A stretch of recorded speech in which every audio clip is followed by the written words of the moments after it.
Dans cette vidéo, je veux vous faire part de mon expérience auprès de mes élèves afin de les aider à apprendre. Car nombreux sont ceux qui voudraient apprendre à retenir correctement leurs cours mais ne savent pas comment s'y prendre. Peut-être tout simplement car ils ne savent pas comment ils fonctionnent. Je vais vous présenter dans les très grandes lignes le fonctionnement de la mémoire pour après vous donner des conseils pour bien apprendre. Pour bien apprendre, il faut avant tout comprendre le fonctionnement de notre cerveau. Très rapidement, vous devez savoir que notre cerveau est formé d'un très grand nombre de neurones reliés les uns aux autres. Ils se relient entre eux grâce à des synapses qui leur permettent de communiquer entre eux et de former de très nombreux chemins. Toutes les informations qui transitent dans notre cerveau sont en fait des messages électriques qui suivent des chemins spécifiques le long de ces neurones.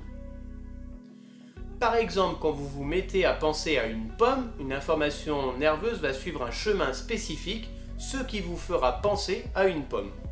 Donc pour apprendre, il faut construire de nouveaux chemins dans notre cerveau. Depuis le début de cette vidéo, vous avez appris quelque chose? Peut-être le mot synapse? Eh bien, cela signifie que depuis le début de la vidéo, vous avez créé un nouveau chemin dans votre cerveau. Mais attention, si vous ne réactivez pas ce chemin, vous allez le perdre et vous oublierez cette donnée. Le premier conseil que je vous donnerai est de bien comprendre et maîtriser ce que vous voulez apprendre. Il nous est très difficile de retenir une information que l'on n'aurait pas comprise. Certaines informations sont plus simples que d'autres à comprendre, telles que des dates, des chiffres. Mais des mécanismes ou des définitions qui font en plus appel à d'autres mots inconnus sont plus difficiles à retenir s'ils ne sont pas clairs pour l'apprenant. Ainsi, votre premier boulot avant de vouloir retenir, c'est de comprendre. Pour cela, il faut être attentif pendant les cours par exemple et faire l'effort de s'intéresser, de se poser des questions, pourquoi, comment. Retenez donc qu'on ne peut retenir que ce que l'on a compris. On parle d'appropriation. Nous avons vu tout à l'heure que les informations mémorisées prennent la forme de chemins dans notre esprit. Si ces chemins ne sont pas utilisés régulièrement, ils finissent par être perdus. Ainsi, pour apprendre et surtout pour retenir un cours, il faut répéter les séances de mémorisation. Le chemin porteur de l'information aura été construit lors du cours par exemple, mais par la suite, il devra être réutilisé plusieurs fois juste après afin de ne pas être perdu. Ainsi, il faut réactiver ses connaissances. Pour cela, il faut régulièrement relire ses supports de cours, y penser dès que possible, lors de moments creux dans la journée par exemple, dans les transports, en marchant. L'utilisation de flashcards vise cet objectif. Autre conseil, pour bien retenir, il faut que les idées soient bien organisées. Notre cerveau va emmagasiner les informations et créer des liens entre elles, ce qui lui permettra de les retrouver. Ainsi, vos supports de révision doivent être clairs et organisés. Cet objectif est normalement très bien atteint lorsqu'on réalise des cartes mentales. Mais cela peut également être réalisé grâce à des fiches de révision où les titres seront bien notés, mis en relief et surtout appris. À mon sens, rien ne sert de vouloir apprendre un cours en y passant des heures et des heures d'affilée assis à son bureau. Ce qu'il faut faire, c'est être efficace et fractionner les moments d'apprentissage. Le cerveau sature vite, surtout le mien, lorsqu'il reste concentré sur une même tâche.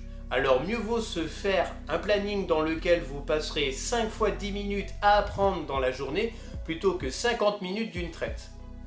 Durant ces moments brefs, vous serez efficace et rapide. Pour que l'apprentissage soit efficace, il faut que vous connaissiez votre type de mémoire. Pour faire simple, sachez qu'il existe 3 grands types de mémoire. La mémoire visuelle qui permet de retenir les informations que l'on voit, la mémoire auditive qui permet de retenir les informations que l'on entend et la mémoire tactile qui permet de retenir les mouvements. Il faut donc que vous vous testiez en pensant à un souvenir par exemple, afin de connaître votre mode de fonctionnement.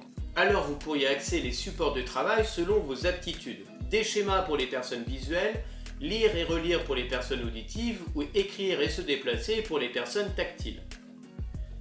Cette présentation des types de mémoire est sommaire, mais vous trouverez facilement tout un tas d'informations sur internet pour compléter ce point si vous le souhaitez.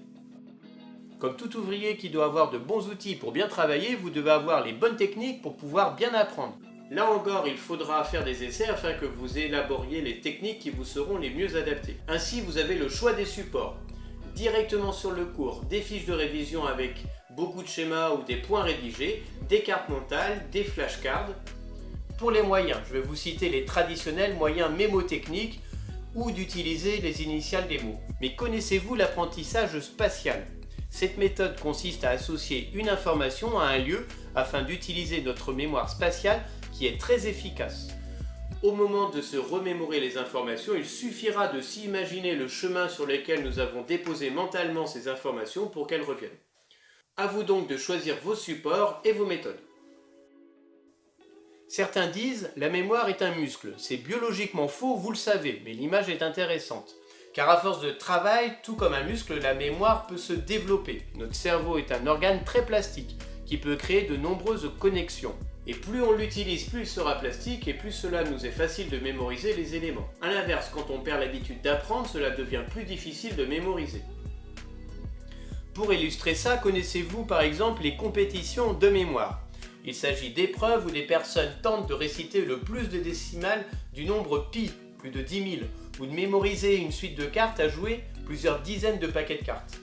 Pour y arriver, les compétiteurs ont appris à leur cerveau à mémoriser un grand nombre d'informations. S'ils y sont arrivés, chacun d'entre nous doit pouvoir également arriver à développer ses capacités de mémorisation. Et enfin, et cela peut paraître paradoxal, mais pour bien apprendre, le cerveau a besoin de ne rien faire. Cela lui permet de réorganiser toutes ses idées. Le moment le plus propice à ça est le sommeil. Donc pour bien apprendre, il faut bien dormir. Mais les activités physiques qui permettent une bonne oxygénation du cerveau sont également bénéfiques. Savez-vous par exemple que de très nombreuses têtes pensantes, voire des génies, ont vanté les mérites de la marche? Albert Einstein, Charles Dickens, Steve Jobs et bien d'autres. Vous voyez donc que l'on peut apprendre à apprendre. Il ne faut donc plus dire « je n'arrive pas à apprendre », je ne retiens rien, mais cherchez des solutions à vos problèmes précis. N'arrivez-vous pas à mémoriser? Comprenez-vous ce que vous voulez retenir? Avez-vous les bons outils pour travailler? En tout cas, j'espère que cette vidéo vous aidera à mieux travailler vos cours et n'hésitez pas à me faire part de vos idées pour mieux apprendre.